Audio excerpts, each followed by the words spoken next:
దేవునికి స్తోత్రం. ఎలా ఉన్నారండి? బాగున్నారా? దయచేసి గమనించండి. ఒక చిన్న విషయము మీతో నేను పంచుకోవాలని ఆశపడుతున్నాను. ఇక్కడ మీరు కొన్ని ఫొటోస్ చూస్తున్నారు కదండి. ఇవి మా మందిరంలో ఉన్నటువంటి బయట ప్రాంగణం అన్నమాట. అయితే ఇరుప్రక్కలా కూడా పార్కింగ్ రోడ్ లేదండి. దాని కారణంగా మొత్తము గడ్డి పెరిగిపోయి నడవడానికి వీలు లేనటువంటి పరిస్థితి అన్నమాట.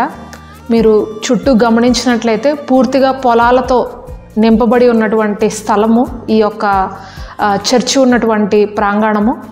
అయితే కొద్దిపాటి వర్షం పడినా సరే ఈ యొక్క ప్రాంతం అంతా కూడా చాలా బురదగా అయిపోయి నడవలేని పరిస్థితిలో ఉంటోందన్నమాట. అయితే ప్రభు చిత్తం అయితే ఈ యొక్క మందిరం పని ప్రారంభించాలి త్వరలో అని ఆశపడుతున్నాము. ఈ సందేశాల ద్వారా మీరు ప్రేరేపించబడుతున్నట్లయితే కనుక మీరు ఆర్థికంగా ఈ యొక్క పని కొరకు, మెటీరియల్ కొరకు మాకు సహాయపడవచ్చు. మా కొరకు, మా పరిచర్య కొరకు, ఇక్కడ జరగవలసినటువంటి నిర్మాణ పనుల కొరకు మీ అనుదిన ప్రార్థనలో తప్పకుండా జ్ఞాపకం చేసుకోండి. హల్లెలూయా. మరి ఈరోజు వాక్య భాగంలోనికి వెళ్ళిపోదాం రండి. సామెతల గ్రంథము 18వ అధ్యాయము 21వ వచనంలో ఈ విధంగా రాయబడింది: జీవ మరణములు నాలుక వశము, దాని యందు ప్రీతిపడువారు దాని ఫలము తిందురు. హల్లెలూయా. ఈరోజు పరిశుద్ధాత్మ దేవుడు ప్రత్యేకంగా నన్ను ఒక విశ్వాసి యొక్క నోటి మాటలలో ఎంత ఆశీర్వాదం ఉంటుందో అనేది చెప్పమని నన్ను ఎంతగానో ప్రేరేపిస్తున్నారండి. చాలామంది విశ్వాసులు, క్రైస్తవులు అని పిలువబడుతున్న వారు మందిరానికి వెళ్తుంటారు, ప్రార్థన చేస్తుంటారు, దేవుని వాక్యం అనుదినము పఠిస్తుంటారు, పెద్ద పెద్ద దైవజనులు చెప్పే బోధలు వింటుంటారు. కానీ ఇంకా వారి యొక్క వ్యక్తిగత జీవితాల్లో కొన్ని సమస్యలు ఎదురైనా, లేకపోతే వారు అనుకున్నది జరగకపోయినా, వారు ఆశీర్వాదం చూడకపోయినా, తీరని కష్టాలు, కుదరని రోగము వారి యొక్క జీవితాల్లో వెంబడిస్తున్నప్పుడు వెంటనే నోట్లో నుండి అవిశ్వాసపు మాటలను రిలీజ్ చేస్తుంటారు.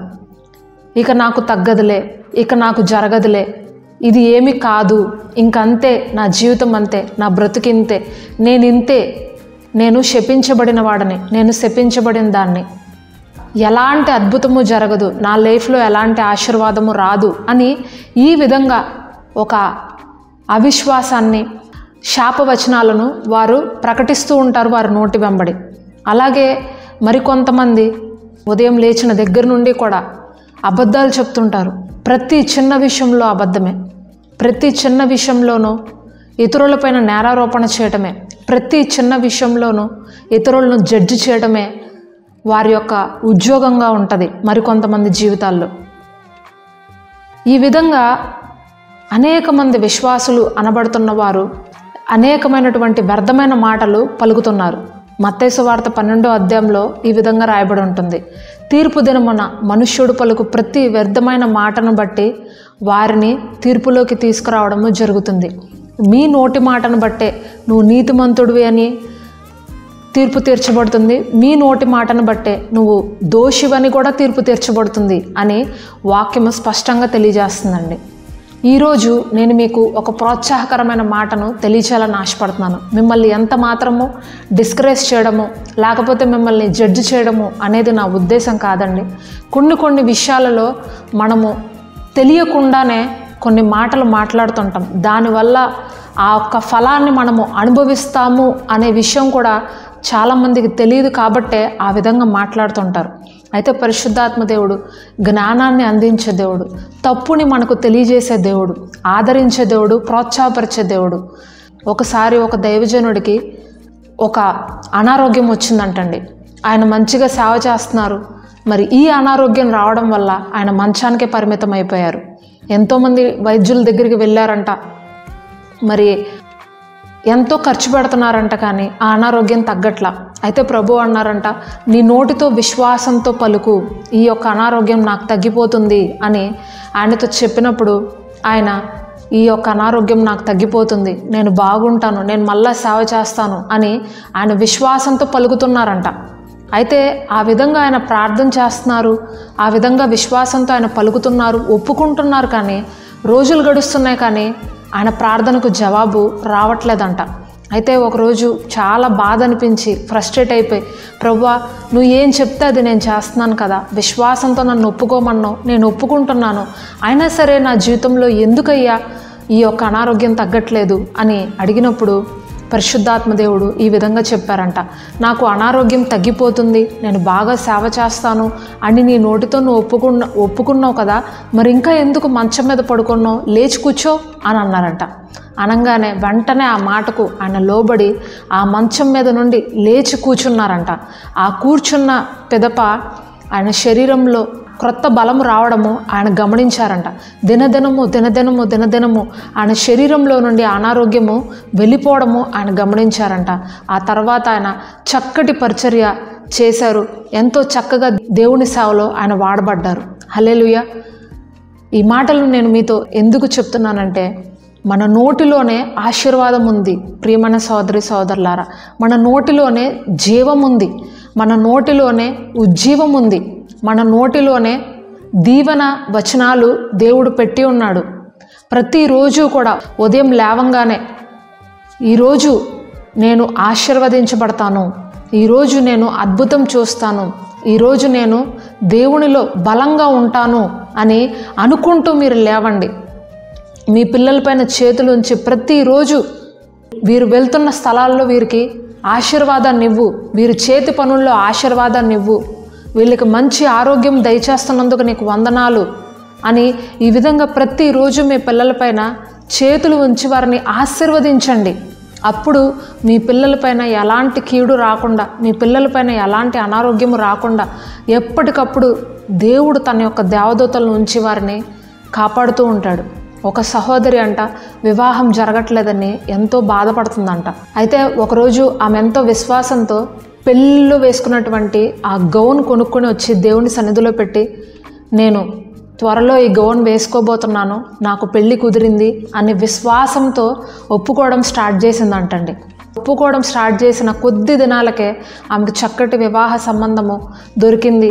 ఆ కొనుక్కున్న పెళ్లి గౌనుని వేసుకొని ప్రభువుని స్తుతిస్తూ వివాహ వేడుకల్లో ఎంతో ఘనంగా ఆమె వివాహం జరుపుకుందంట. హల్లెలూయా. ఈ వాక్యం వింటున్న ప్రియమైన సోదరి సోదరులారా, కుదరని రోగము మిమ్మల్ని ఏడిపిస్తుందా, బాధపడుతుందా?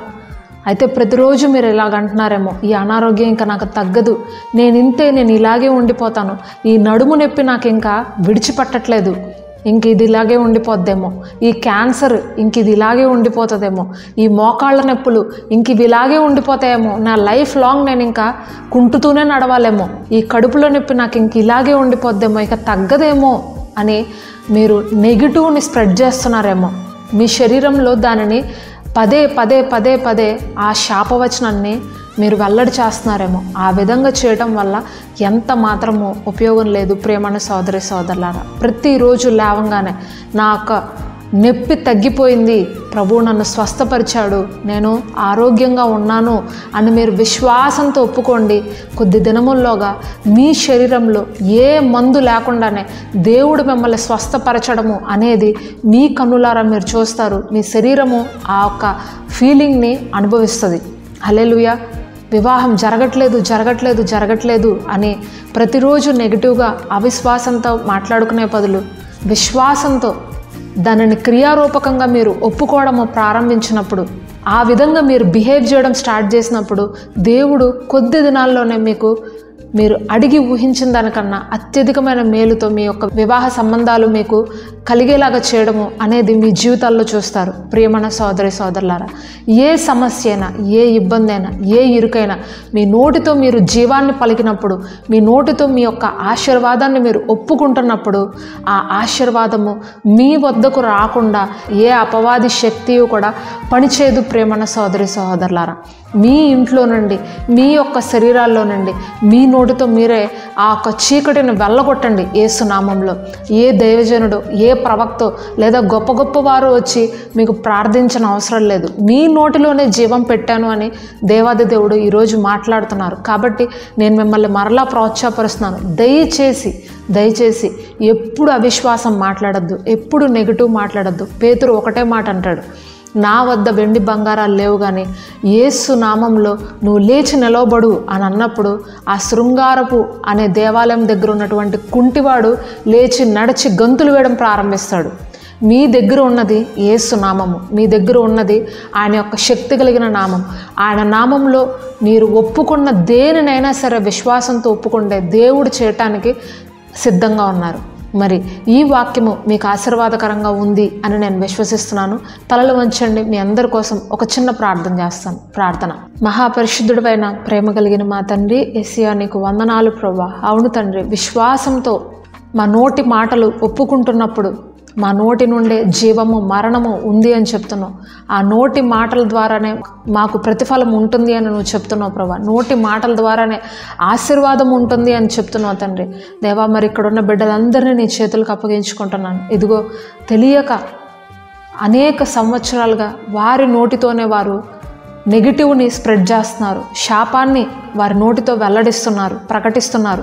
దేవా, దయతో వారందరినీ క్షమించు ప్రభా. పరిశుద్ధాత్మ తండ్రి నువ్వు దిగిరా ప్రభా. పరిశుద్ధాత్మ తండ్రి దేవా, మా అందరిలో నువ్వు ఉండి అపవాది క్రియలను, అపవాది యొక్క శక్తులను సంపూర్తిగా లయపరిచి దేవా, మరి మా నోటి వెంబడ పవిత్రమైన మాటలు, ఆశీర్వాదకరమైన మాటలు, కృపాసహితమైన మాటలే మా నోట రావాలి, కానీ శాపవచనాలు కానీ, దుర్భాషలు కానీ, వ్యర్థమైన మాటలు కానీ, ఇతరులను తీర్పు తీర్చే మాటలు కానీ మా నోట వద్దు ప్రభువా.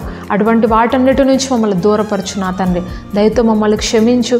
ఇక మీదట దేవా, మరి పవిత్రమైన మాటలు, ప్రేమ కలిగించే మాటలే మేము స్ప్రెడ్ చేయడానికి మాకు సహాయం చేయి దేవా. మరి మా నోటి ద్వారా ఆశీర్వాదాన్ని ప్రకటిస్తుండగా ఇక్కడున్న ప్రతి ఒక్కరి జీవితంలో నీ ఆశీర్వాదము, నీ దీవెన సమృద్ధిగా దయచేయమని వేడుకుంటూ ఈ చిన్ని ప్రార్థన యేసుక్రీస్తు అతి పరిశుద్ధ నామంలో అడిగి వేడుకొంచున్నాం పరమ తండ్రి. ఆమేన్. విన్న వర్తమానము మీకు ఆశీర్వాదకరంగా ఉందా? మీరు ప్రోత్సహించబడ్డారా? అయితే ఐఎమ్ బ్లెస్డ్ అని చిన్న కమెంట్ పెట్టండి.